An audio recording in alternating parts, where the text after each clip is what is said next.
Dalami lagi pengetahuan adat dan budaya masyarakat tempatan. Dengan bermodalkan kefasihan berbahasa Melayu, Aceh dan pemahamannya yang sangat baik tentang Islam, Snok masuk ke Aceh yang ketika itu masih dilanda peperangan. Dia menyamar sebagai Haji Abdul Ghaffar sehingga berjaya dianggap sebagai ulama dan mempunyai hubungan baik dengan para tokoh adat dan ulama Aceh. Selama setengah tahun tinggal di Aceh, Snok akhirnya tahu tentang punca sebenar kenapa wilayah itu cukup sukar untuk ditawan. Menurut Snok, semuanya berpunca kerana pengaruh Islam dalam masyarakat serta peranan ulama dan pembesar Aceh yang mengobarkan semangat menentang penjajah. Maka cara terbaik untuk mematahkan semangat mereka adalah dengan taktik divide and impera, yakni politik memecah belah. Antara cara yang perlu dilakukan adalah dengan menyebarkan masalah khilaf dalam masyarakat agar mereka bergaduh dan akhirnya berpecah. Laporannya ini kemudiannya dibukukan dalam tajuk The Aceh, yakni Rakyat Aceh. Pada 22 Mei 1892, Snok Gronja menulis laporan bertajuk Aceh Weslam, iaitu tentang bagaimana perlu diubah dari strategi ketenteraan di Aceh kepada teknik pecah belahkan masyarakat Aceh. Seterusnya, pada 1898, Snok dilantik sebagai penasihat rasmi pemerintah kolonial dan menulis sekitar 1,400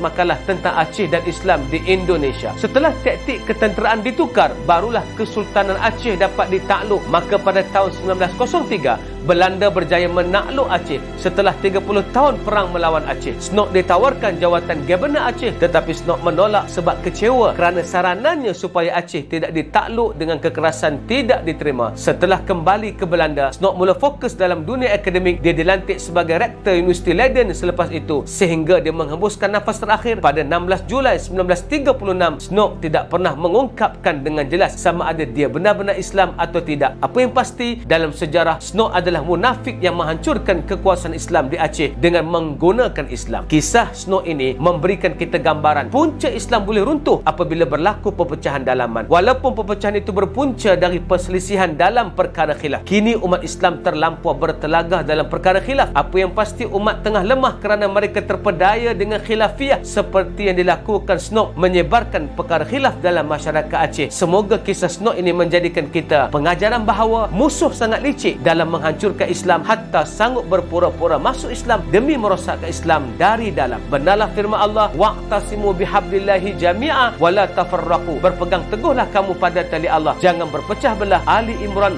103. Ayuh transformasikan diri kita, jangan terpengaruh dengan agenda perpecahan dan jadilah mereka yang menyatukan. Assalamualaikum.